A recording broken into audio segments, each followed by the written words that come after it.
Hi there. Welcome to Building the World We Want with your host, Beth Green.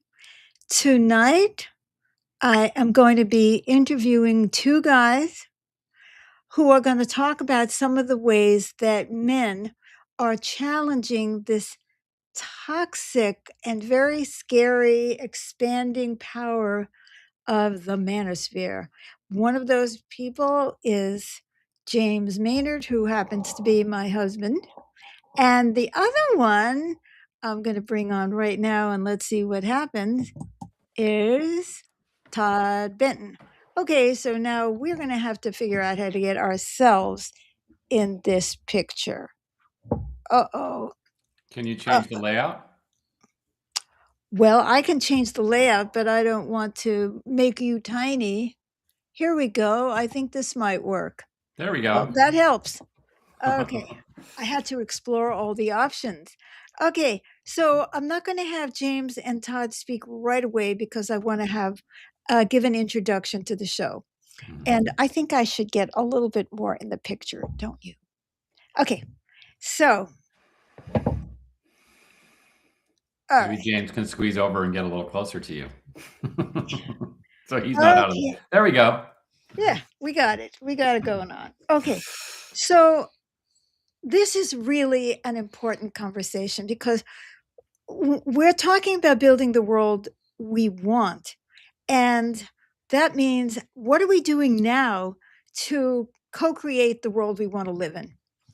And one of the things that's really important is changing the relationships in families and in relationships, especially as regards to women.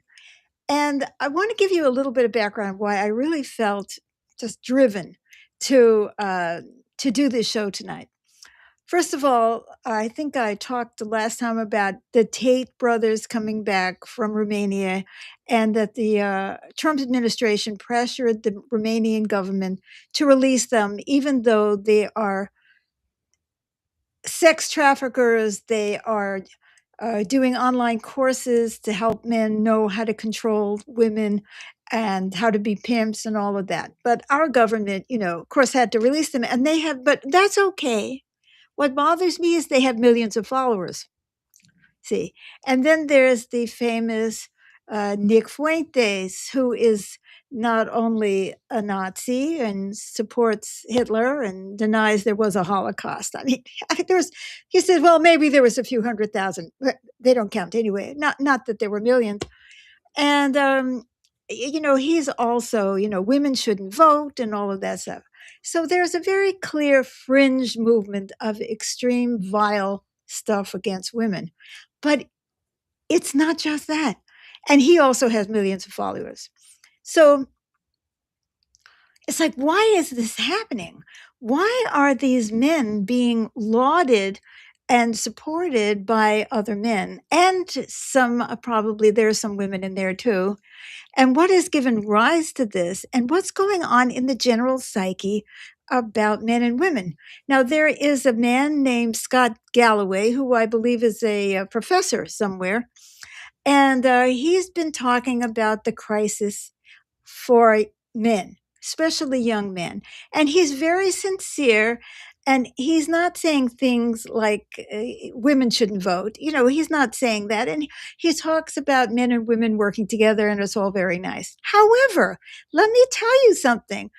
It was listening to him that drove me to do this show tonight because he was being interviewed, and he started out talking about if you go to the morgue, 4 out of 5 suicides are men. And he's talking about the despair, especially of young men who feel like they don't have any opportunities in the society and who are not there more women are graduating and so on and so on. So I said, well, I've got to find out if this statistic is right. So in the process of finding out if the statistic is right, I discovered something very important. Not exactly. It is true that 4 out of 5 suicides are men, but more women than men attempt suicide. See, this was actually came out of the CDC, the Center for Disease Control. And but the problem is that men tend to use firearms which work more effectively than poison and drugs and so on that women use, because women are not, don't tend to be as gun toting as men. So I thought, oh, now that is interesting. And he did say in an offhand way, well, it is still true that women earn 73 cents to the dollar that a man earns in the same position. But, it's sort of like, oh, well, you know what I mean? Oh, well. But I didn't hear him talking about violence against women. Now I am not justifying violence against men, and I want to get into that because I think we have the same kind of problems with how men are treated. I'm completely in favor of looking at the entire system and how it hurts everybody.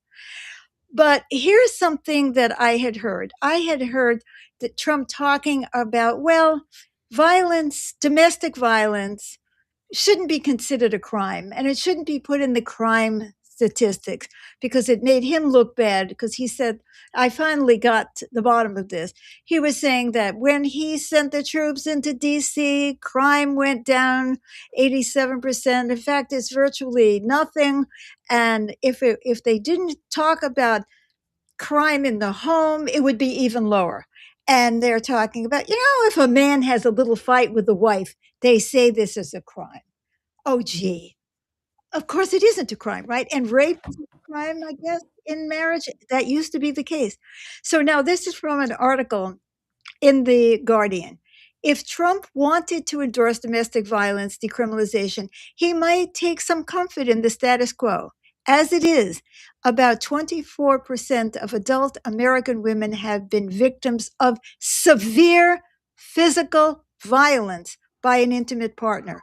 According to the National Domestic Violence Hotline, the Centers of Disease Control, meanwhile, the CDC, meanwhile, puts the proportion of women who have experienced contact sexual violence, physical violence, or stalking by an intimate partner at 41%. And many of those incidents are not reported or not prosecuted, meaning that the perpetrators are free and their assaults have not been treated as fully criminal. So, yeah, men are in crisis, but so are women. And I think that when I started reading those statistics about the suicide in women, I thought this is still skewed. And the guy who was interviewing him said, "Yeah, well, you see, men are being deprived of good jobs so that they can be the providers." And I thought I was going to puke. Hmm. This is like a guy who's supporting him, right? And is supposed to be supporting the end of all this painful behavior towards everybody, right? And I thought, what? So they're still buying into the ideas, the beliefs, the traditions of what a traditional man is supposed to be. And so they're bemoaning the fact that men are no longer in the traditional role. And that's making them unhappy. And that's why they want to kill themselves. But I don't agree with that. I think that, and if you look at the description of our show, I think men are unhappy for the same reason women are unhappy. We live in an oppressive, um, violent economic system called capitalism that really doesn't care about people, where everybody is exploited and that people are turned against one another in order so that we don't all fight what's really happening to all of us. And I think it's really important that men stand up to the idealized macho image that is fueling so much of the pain that men are having. And I didn't hear that in that interview. Now he may have put that in another, I'm not saying anything negative about him. I just did not hear that. And I would like to just share before we go on to our guests, James and Todd Benton, who's a friend of the show, about how men are fighting against the misogyny and the putting down of women and male entitlement in the family in their own relationships, not only for the benefit of women, but also for the benefit of men who suffer from these concepts of what a man is supposed to be. And before I bring them on, I just want to say that we women have the same nonsense going on with us. Women support traditional gender roles. And my favorite peeve is high heel shoes. And I want to tell you, I have seen some TV shows, really great shows, that have with powerful women characters. And they're walking around in stilettos like that. You know what a stiletto is? It's a very high heel. They can barely walk. And you're watching, I keep wondering when they're going to sprain an ankle and fall on the floor. And this adherence to standards of what a woman is supposed to be like. Wow, yeah. Ooh, so sweet and not aggressive. And walking around on wobbly shoes, what I heard years ago is that the reason that the Chinese used to bind the feet of the women is so they couldn't run. Because you can't run with bound feet. Well, you can certainly say the same is true with high heels. And the only thing that a high heel ever did for me, it was allowed me to stick my heel into the foot of men who were on the subway with me in New York City, who were grinding against me on the subway ride, and I would stick my heel into their foot. But there was no other advantage to high heel shoes or all this nonsense about women's beauty and aging and plastic surgery and all of this, which is infecting men too. So we both got it bad. Social conditioning that doesn't make for healthy people who are connecting to themselves. So we are simultaneously broadcasting on Facebook and YouTube. If you are on my personal Facebook page and you put in a comment, I will not see it. If you're on the public page, Beth Green, the music and the message, which is at facebook.com/Granny Rocks On. If you put in a comment, I will see it. And I will see it if you write to us on YouTube. So let's take it away. I'm so pleased. James and Todd are going to talk honestly about their own struggles with misogyny and male entitlement and all of that. And they're going to share with us what they're doing to build the world that we all want to live in. James? Okay, I'll start it off. Well, of course, I grew up with an image of my father being the one who felt he was entitled. So he was the breadwinner. And so when he'd get home and he didn't have to lift a finger to help my mother getting the meals ready or doing the dishes or anything like that. He would just plop on down, open up a newspaper, and pop a beer. And throughout that whole relationship, he became my role model for various reasons. And so I noticed that he was detached, removed, that when my mother got emotional, he would withdraw and go off somewhere else. So I learned that pattern. And another thing is that my father was very competitive. Like even with his sons, myself and my two brothers, he always had to win. We could be playing basketball, and he always had to win. And so with little boys, didn't matter how little they were. I mean, he was way taller than us. So anyway, and so I became very competitive. And of course, it's in the society too. Boys compete with boys, and boys try to be the hero, the win the glory in the sports. And then the women are the cheerleaders, and they're the pom-pom girls, and they're going to idolize these sports heroes. So obviously, I and other boys were striving to be the competitive heroes and having the edge. And get the girl. Yes, get the girl. And so this pattern. Who was wearing high heel shoes? So I carry this pattern of needing to have the edge throughout my relationships with women. And before I met Beth, I had been married several times, and every single time I made sure I was one up. I had the upper hand. every single time I earned more money, I felt more entitled. In fact, it's noticeable that even since I've been with Beth and I've learned a lot about not being that way, I still carry patterns of feeling entitled. We were trying to make a decision the other night about, are we going to watch this movie? And she wanted to watch this movie. And says, nope, I don't want to watch it. And then we started to switch to something else. Oh, no entitlement there. Oh no, No discussion, no right? No discussion. collaboration. No, the answer is no. And that's final. That's it. That's the way it is. And so even at this stage, I have that stuff creep in. But I have come to feel, ever since the women's liberation movement in the 70s, I've been very supportive of that. In the abstract. In the abstract, but of course that's not how my relationships played out. But I do try to be more collaborative and cooperative rather than withdrawn and detached or competitive. And so I feel like Beth and I have collaborated a lot as partners. And I definitely don't see myself as superior or one-up or anything like that. But you wish you were. Well, that's been a real frustration. Matter of fact, well, this is really important. On a deeper Jane. level,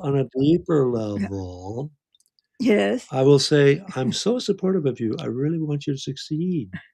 But on a deeper subconscious level, I'm suppressing her. I'm trying to stop her from becoming more powerful. I want her to have more of an edge with me. So I've been working on that. And so I'm translating more and more of the conscious attitude into the subconscious, and it's less constant as it used to be.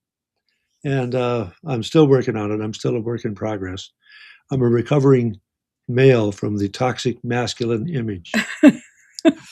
So there we have it. I love it, James. That was a lovely share. And I think it's what was important to me about what you said is really talking about the struggle that you had, because I can't believe that there aren't other people out there, guys in particular.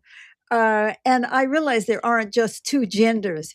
I saw the most fascinating documentary about intersex people last night and the hell they go through, because they don't know whether they're supposed to be the stereotypical women or the stereotypical men. Could you define that? An intersex person is a person who is born with genitals from both sexes, or has an extra X chromosome along with a Y chromosome. And these people are biologically not either female or male. Oh, and they said last night that 1 in 1,500 to 2,000 people around the world is born intersex. And we think it's just like 1 in a million, but it's not true.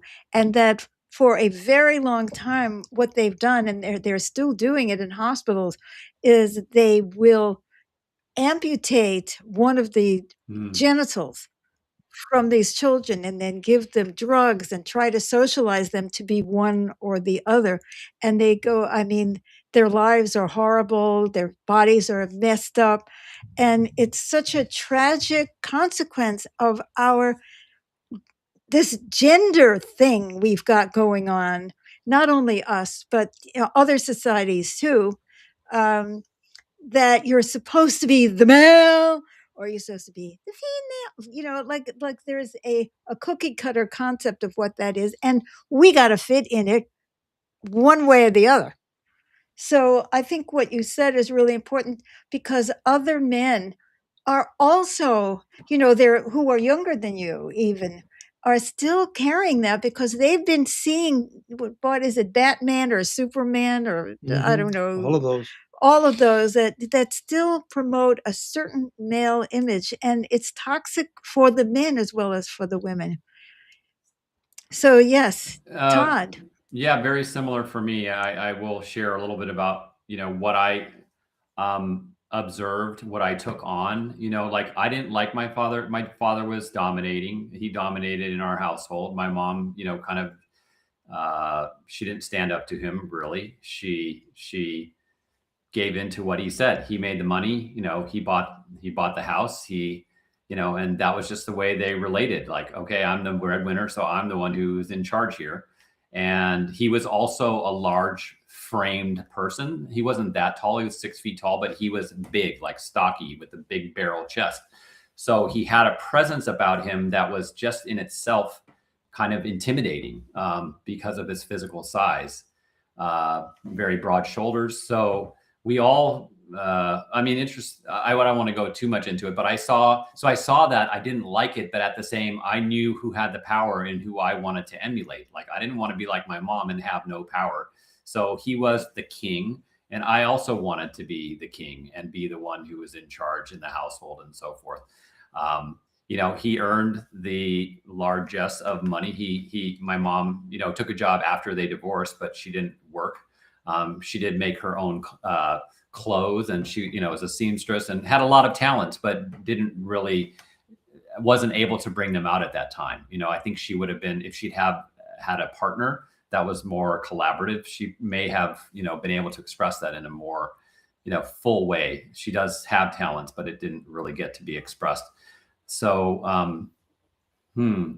yeah. And so I saw that. I felt that inner conflict of not wanting to be suppressed, but like, okay, what's my option? Am I going to be the person that's suppressed, or am I going to be the person that's on top? So like James, I wanted to be on top in my relationships, but I also at some level knew that wasn't right. So I have carried that inner conflict throughout my relationships and into my relationship with my wife. I mean, I've been trying to be a different person, but there are ways that just, appall me of things that I've done. Like, she's in the kitchen working on, cooking something, and I just like push her out of the way and go, I got this, things like that are just totally unconscious and not even like so obviously a put down, but not, like, of course, just get out of the way. I got this. Get out of the way. You're not dominating. So, those are things that I have done. And just also, it's so wild how, even though I didn't like what I was seeing, how we accept those roles, because like you said, they're not only in our family, we see them throughout society. Man needs to be the provider, needs to make the money. So we've got to take on the stress and go fight that battle and compete with other men to win in the office or whatever we're taking on. And just the cutthroat nature of business. And it just kind of perpetuates that whole inner turmoil, because at some level, I think we all know as men, it's not right. It's not healthy. Like, the male psyche is really damaged. And the things that we do as a result of that damage, the wars we get into. I mean, look what's happening right now with Venezuela. It's like, okay, so we're going to go invade Iraq because we get to be the tough guys and we're the best and the machoist and the strongest. And, it's totally destructive. It's self-destructive. It's destroying our planet. The lack of care for the animal kingdom, the natural world. I mean, that's a lot of I feel like the male psyche is behind that, just the wanton destruction and the craven, kind of ways we treat people and treat each other. So that's what I see. And yet at the same time, I'm still struggling, like James is, to change that within myself, to be self-aware enough to know when I'm doing it. I used to interrupt my wife in conversations a lot, and she'd be talking and I would like finish what she's saying. She goes like, hello, I'm talking right now. I was like, oh God, like total embarrassment, and, just feeling like a heel for doing the things that just, I'm oblivious to. So. Right. That hurt you as well, because your father was intimidating Yes, to you exactly. too. Yeah. So he created a lot of fear in you, and yet you're saying, and I totally understand that, it's such an important point, that it's what damages you is damaging other Right. people. It's the same thing, and yet, given the choice of being the oppressor or the Yes. oppressed, a lot of people will choose being the Right. oppressor. Or just do it. Like, it's just, you're not even aware sometimes you're doing it. It's like, that Yeah, you're that you're choosing choosing it. that, you're doing that, and it's like when you see it, you're just like, "Oh my god, how could that be me?" Like, I don't wanna, I don't wanna see myself that way, and that's been a lot of that same internal conflict that I think a lot of men face. They know it isn't right, but yet we can't seem to help ourselves from doing that or prevent ourselves from doing that in a way. Yeah. Yeah. Now, both of you are in interesting Mhm. situations, which are maybe a little bit atypical, but not so Right. much anymore, which is that you earn less money than your current Yes. wives. That Right. was right. Okay. And the society says the image of the man is that he is supposed to be the provider. And so men are suffering because they can't make the money. And the fact is that women have been going out to work the second job, as Mhm. we call it, because women were still taking care of the home, even though they were going out and working outside, which was I mean, that was the case with all working class women in the day. Not, it was a luxury for a woman to be able to stay home and be a housewife because they had and the children were out there in the factories. But then, because this image of the little, housewife did not was not something that you had in working Right. class women at the turn of the Mhm. 20th century. The women were working in factories, the children were working in factories. Um, but especially after World War II, as we know, because there was a period of women becoming more and more liberated in the 20s and so on. And then during World War II, women had to go and do men's jobs because men were at war, a lot of them. And so women started to feel their oats, and were earning money when men were in the war. And when the men came back, women were pushed out of the workplace. I mean, that's when the heavy duty, um, what do you call it? Traditional vision of women was being propagated and was being pushed. And it was the 50s Mhm. women, you know, and, Betty and Crocker, stay at right, home, cook. right, and father knows best, and all of that stuff. I mean, there was a real clear effort to put the women back into the home because men needed their jobs. Men needed to get back in power, and it's very difficult when women are out there working and earning more than their husband, the or mate or whatever, that the man feels like something is Mhm. wrong rather than just saying, well, my wife is a doctor and I'm a bricklayer, and doctors in this society make more money than bricklayers. And so Mhm. that's okay. Between the two of us, we do fine. Now, I believe we should all be paid much more equitably, that there shouldn't be that huge differential between, jobs, because it's people need to get, that would be the ideal way to solve the problem, is everybody going to get paid what Mhm. they need and not base it on some external thing about, well, what do you do? What do you do? What do you do? And I remember as a kid, I don't know if this happened in your Mhm. era, Todd, because you are younger than James and I are. First question when you met another kid was, I grew up in New York City. What does your father do? That was the Mhm. question. What does your father do? Not what does your mother do? What does your father do? And the other thing is, what are you? And that was Mhm. ethnic. That was because it was New York City. It's like, oh, are you Irish, Polish, Italian, Greek, Jewish, whatever. And but is what does your father do? And that was just like, the assumption. There were so many assumptions. I still live with the assumption that when you say lawyer or doctor, it's a Mhm. man, even though more and more it's women, not men. But I can't get it. A nurse is female. I can't get it through my head of having been conditioned for so long that all the doctors were men, all the nurses were women, and the business people. And so it's just the way it is, right? Or the way it was. And thank God. So I have Mhm. it too Yeah. ingrained in me. Um, so I'd like you to talk a little bit about that specific issue about what we're seeing is, is the solution that men should go back to making more money than women. How do you deal with men's pain about when they are making less and the women, is that they don't feel like that they have no value? Well, then they should get counseling and get things squared away and say, wait a minute, I have value. I have intrinsic value no matter what work I do or don't do. Yeah, I like that. You happen to be a counselor. I think I do. I think get a lot it, of- I think it I get a goes lot of both ways, counseling. because I don't know that women feel okay with being in the home only.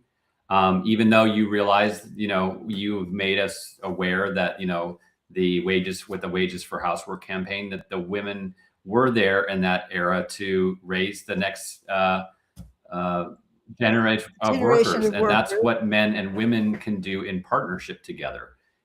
Or men and women that are in a cisgender relationship, can both play a part in raising the children, and not having one have more power than the other necessarily based on their income. But let's look at the responsibilities, and who is best suited to do what, and how can we share this in an equal way, which we've tried to do. Now, I do laundry. Christine works full time. I work part time. I own my own business. So, it gives me the free time to do other things. I often cook for her because she just asks me, and it's something I enjoy doing. So I do that. I just support whatever is needed. And I feel like that is the model of the future, is to work that out in your own relationship with your unique situation, and work out what that looks like for you too, regardless of if your gender, if you're the same gender in a relationship, or, whatever. It feels like, and it's being willing to go into those conversations and be open-minded about it, and, really looking to partner and collaborate with it. So I think Christine and I have done a pretty good job with that it didn't start that way. Well, how do you feel? Oh, yeah. So I was asking kind of, how do you feel about that? Do you feel somehow belittled because she does earn more money than you do? That's difficult to answer, because I don't know that I would answer that honestly. As a guy, it's kind of like, you don't want to say, yeah, I do feel belittled. It's an interesting. I don't know the real answer to that. Okay. I do. Yes. Is it a yes? Okay. Yeah. Yeah. It comes back to that. There's something wrong with this picture, because that's not the picture I grew up with. But I should. Right. That there's something that makes you feel uncomfortable, like you should be earning more money, or she may be thinking you should be earning more money. I'm not saying that this is all on you, but there is just a discomfort because I know you. I'm saying this because I'm intuitive too, but I know Todd for a long time, and I know this has been an issue for you and is a struggle. And how could it not be in a society where everything is judged by money? I mean, in today's world, men are not only judged by how physically strong they are, or how many affairs they've had, and how many women they have on their belt, buckle notch, or how well they control their children and their wives, but also money is a very, very big thing in this How we society identify that our gives value. you Yeah, we definitely, for men, that's a big one. And yeah. And what you said is so important, which is, why don't we divide up work based on who's good at something, or who wants to do it, or maybe to go, sometimes this one, sometimes that one. In a lot of other nations that have a real social safety net, they have paid leave. I can't remember which one I was hearing about that has I think a year's paid leave when you have a child. I mean, either the husband or the wife, if they're, and of course there are a lot of same-sex marriages also. So that's really important. If it were me, I would go to work and ask James to stay home and take care of the children. I would. It's just not me. I never played with Hmm. dolls. I didn't want to. I didn't want to have children. Um, but I mean, I don't know how much of that also was being influenced by how male chauvinist the world was. I did not want to be a woman because I didn't want the woman's Yeah, role of disempowerment having and the the being, feeling used by, I mean, I can imagine what that's like for when you almost feel like a second class citizen. You just, you know what I mean? Because your value isn't seen as someone that's raising the next generation of workers, like you said. It's just there isn't really and of taking care of the other workers right. in the Yeah, family. supporting the men. The Yeah, husband is also he would come home, put his feet up, and she's, uh, you know, in my mother's day, she ironed right. the underwear. And then be like, there, She thank you, went to work honey. after. Now where's my So drink? right, right, right. My father was Mm, not like that, by the way. My father came home and he helped clean up the kitchen every night, and he helped with the cleaning. And so they had and she made more money mm, than he did. Um, After, well, not at first. At first, he was the only one who was working outside the home. She quit work, and she was so smart, and I'm sure that she would have been a happier person and a better mother if she had had more opportunities to even if you want to raise children, even if you love that, why should that be the only yeah, thing you do? yeah, You know what I mean? Why should that be who you are? The label is, well, I'm a womb, and mhm, therefore, yeah. yeah, So that's really tough. I also know that you, Todd, have yes. sons, and I'm wondering what you would like to share about what it's like raising sons in today's world with this toxic masculinity as being so out there, even if people don't realize it, how depressed men are and young men are because they don't see that they're going to have the American dream or that they can make money or all of those other things. I mean, you can comment too, James, but I was just thinking Oh, that sure. since Todd has sons, that would be really Yeah. interesting. Well, my thinking about that has evolved, fortunately, as I've been working with you and just over the course of my upbringing. I mean, I never hit them, thankfully. Uh, I, but as far as, I really want them to, I'm trying to model the new way, the new way of being a man. And I know I haven't always been successful with that, but, with my older son is out of the house now, but we have a, um, we're getting closer and closer, like they were both very close to Christine. And because I was kind of like the more disciplinarian and my wife was like easier on them, so naturally they gravitated toward her and gravitated to her being the one that got to decide about what they get to do or what they not get to do. I mean, we did talk about it and work it out as a family, but they would always, try and go around me and talk to her because they knew she would like go with, the softie would Softly. would give in on what they wanted to do. So that in a way created a wedge between Christine and myself and made me resent my sons.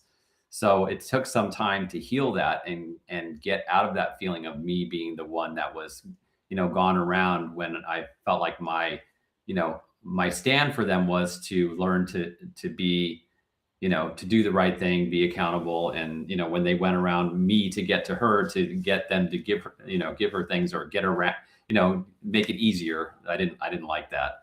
I didn't feel like that was right. So, but No, and that probably yeah, wasn't right. yeah, and the resentment made me, separate from them more. Like James talked about, I would just be like, all right, well, I don't have any power here, so what am I going to do? Get madder? You know, that's not going to help. So I've had to rebuild, and that's what I'm working on right now. Is like rebuilding that emotional connection, and that they see that I really care about them, that I'm not trying to force them into the male dominating world, but really caring about them. What are their interests? What do they want to do? Challenging them when appropriate, but supporting them, having a more supportive relationship. And I don't know. Does that answer your question? There's a lot to it, but yeah, Yeah, oh, there's a lot. We could go on for yeah, half an hour, but I don't think we can hmm because, we really should be wrapping up in the next right, 5 or 10 minutes. And there is something very specific that I wanna ask both hmm of you now, Okay. which is, as I mentioned, the rise of blatant misogyny, the espousing violence against women. And our president saying I can grab their, right, anytime yeah. I want to. And what he So calls the them, sexual, piggy, or just you're an idiot, you're yeah, stupid. I mean, just so degrading. Yeah. it is. But I mean, this rise of this virulent anti-woman attitude that is uh, expressed by these Manosphere guys. If you never heard of the Manosphere, it's like this kind of subtext sect of um, of of the American culture, and not just American culture, where they're clearly anti-women, and often, I mean, I would consider people like J.D. Vance, our vice president, part of that in a uh, not so obvious, but obvious enough way. Where he talked about women, the single women, as being some kind of Right. cat ladies, Yeah. or Yeah. you remember that? Yeah. And that women are supposed to be in the home, are supposed to be taking care of the children. Women should get married. Women should propagate. We need more children, blah, blah, blah. So it is like, so this manosphere is these groups of people who when they do it on the internet, nobody even sees who they are except the people who are spokesmen, and they can say any vile things they want to about women, and very threatening things. And it gives me chills. And of course, especially in the face of the Epstein uh, hmm horror, which was which all these other men, these powerful men, just like didn't think anything of it. Oh yeah, he likes young girls, or why are there 15 girls in his hmm house? 15, just this whole attitude of preying off of women and putting women down. With this thing growing and being so virulent, how does it make you feel? Because you went through a time when men were actually making a conscious effort to change, the new man, and uh, a different kind of, like rock music. There were the gentle people, like, The Mamas and the Papas, or right, or with the oh guitarist yeah, Dan Fogelberg. Dan Fogelberg, all of these men, because of a lot of rock music and rap is so anti-women, Right. and it's gross. But you were living during a time when that was being talked about, and men were trying to be more sensitive. And now, of course, it's just there's a big thrust going in the opposite direction.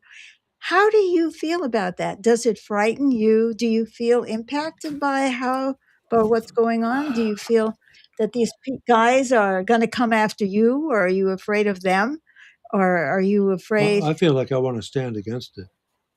I want to say, no, no, that's the wrong direction, the wrong trend. We're seeing a very strong impulse toward paternalism from Nixon, Trump at the top, and throughout our culture, there's more and more emphasis on the man being on top, and in the family, there's a big thrust by the white national Christian movement to restore paternalism in the family, and so that means pushing the women to stay home, have a lot of kids, and be more at the mercy of the man, who's then the only wage earner. So I think that's very regressive, and I have to stand against it and say, no, that's not the direction we want to go. And yes, there is. I have some insecurity about uh, excessive masculine violent behavior like ICE, you know, or the FBI, or the MAGA people, that sort of thing. But we have our laws, we have our protections, and so I feel like I can stand with that, and uh, and not go into fear, but advocate for the right direction. I mean, these movements are against democracy, they're against equality, and we need to get back. They're racist. They're racist, they're misogynist, and get us back to the principles of democracy, equality in all of our relationships, and mutual caring and sharing. And like Todd was talking about, and you were talking about each carries different gifts and talents to contribute. So what the one's a bricklayer and the other one's the doctor. If their talents contribute to the whole of the family, great. So I think we need to take a stand against it, speak out against this trend, and be a stand for democracy, equality, collaboration, cooperation. Get moved more away from competition and more into cooperation. Yeah. And caring for one another, and developing a safety net in our society where people don't get pushed out of their jobs and then have no resources, but rather they have a safety net.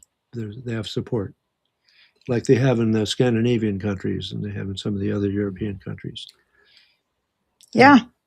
Yeah, I think that's really good. And we need a more equitable nation, a more equitable economy. I mean, how are men going to feel good in a society that just exploits everybody and tries to force everybody into being what it needs? And cast you aside if you get That's fired, right. you don't have a job and you don't. I feel very similar to James, and I feel like this whole movement of Trump, the hard right, is a backlash. It's an economic backlash to the gains that the labor movement made, in the aftermath of the what FDR did, and all the way through the Great Society with Lyndon LBJ. Just that movement toward a more equitable society. I think this is a backlash. I think it's largely on economic terms, but the powers coalesce on a gender level too, because like if you put women back in the home, their rising power then gets pushed back again. But I don't think people are buying it. I mean, women. There is a subset of the population that is, into the manosphere, and it's unfortunate that kids on the internet that are young and impressionable get sucked into that. I don't know what to do about that, but I have a feeling that like my children, my sons, they have that awareness that that's not right, and I think all in their hearts that people know that. And so I think that's what we really need to rely on, and help bring that out, help people get in touch with the real feelings underneath it. Because it looks macho. Yeah, it looks like this, it looks like that. But in the end, you still feel empty, if you're doing that, if you're putting people down, at some level that you're doing that and you don't feel good about yourself, I mean, you might get a momentary high or think that you're achieving something, but on the inside, you're not. So that to me is the solution, is help people get in touch with their real feelings, connect to that and support them to bring that forward. Like you said, the courage to do that. And then the creativity to come up with solutions, ways of partnering together, and, the awareness to know that we are doing that as men. Yeah. So, yeah. Yeah, I think that's really important because men need to speak out, not Right. just women. Men need to speak out about how this is Right. hurting you. Those same forces of violence that have been used against women have been used against men. It's wars and people who are treated like scum because they might be disabled or weaker or have some qualities, or gay, or the qualities that are considered effeminate. I mean, really, I often wondered, babies cry, male babies cry, and Right. female babies cry. When does it happen, that magical age that boy children don't need to cry right. anymore?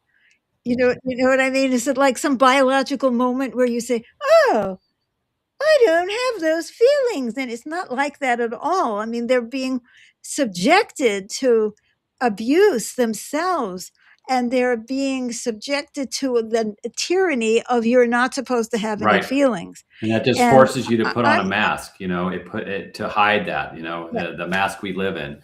That whole, yeah, concept is so true. It just forces it under the ground. It doesn't actually, you know what I mean? Yeah. yes, because we should be living in the human Yes. sphere, Uh, because we are Yeah. each other. I mean, I have aggressive energies just like men do, and I have nurturing energies, and James has nurturing energies just like I do. And this whole distinction based on gender, which is being reinforced more and more and more. Now you have to, go to the right bathroom, which is what you were in your birth certificate, not what you are. It's insane, but we can see that these issues are not going away, and it's going to be a struggle and a fight, and it can't be divorced from the fight for a more equitable society, so that men and women and gays and trans and intersex and whatever you are, uh, have the freedom to be who they are as themselves, whatever that is, and be allowed to express. And that's what those intersex people were saying last night. Just let Yeah. us be. Let us be. And at a certain point, we might decide that we want to do this or that or the other thing, identify more as this or not. Just let us be. And it's the people. There are people who are always out there who are going to get the most abuse because of how they're born, if they're disabled, or if they have emotional or mental illnesses, and they're going to be suffering. But we all suffer from the Mhm. same things. They just may look like them, but the same fear that I feel of men, you Right. feel of men. And that's a terrible way to live. So I want to thank everyone for being with us tonight. I particularly want to thank Todd Benton and James Maynard, uh, who for a wonderful conversation. I hope that our audience has gotten as much out of it as I have. And thank you for your honesty. We could see that this is not a problem, but I think it's more like a growing consciousness and a commitment that we have to stop this.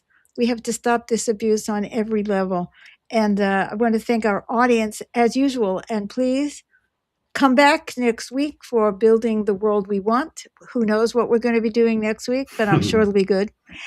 And also, let me know if you have an important story to tell about how you are building the world you want wherever you are. I mean, it can be, the way you're doing gardening, or the way you're doing, co-ops, or just the way you're educating your children, or how people are getting together to do things. I saw some really fascinating things about how people are getting rid of pollution in the ocean, and they're doing it themselves.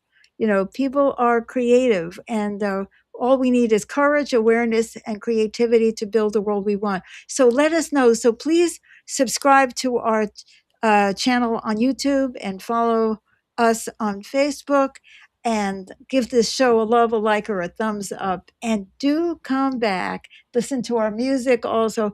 Do come back and tell other people about us, and leave your comments, even if it's after the show. We love you. We bless you. We're Yeah. doing it. We're doing it. This regime will fall, and so will the assumptions that are feeding it, that are hurting people and have for centuries, if not longer. So, with that, I am going to play some music, and come back again soon. Thank you.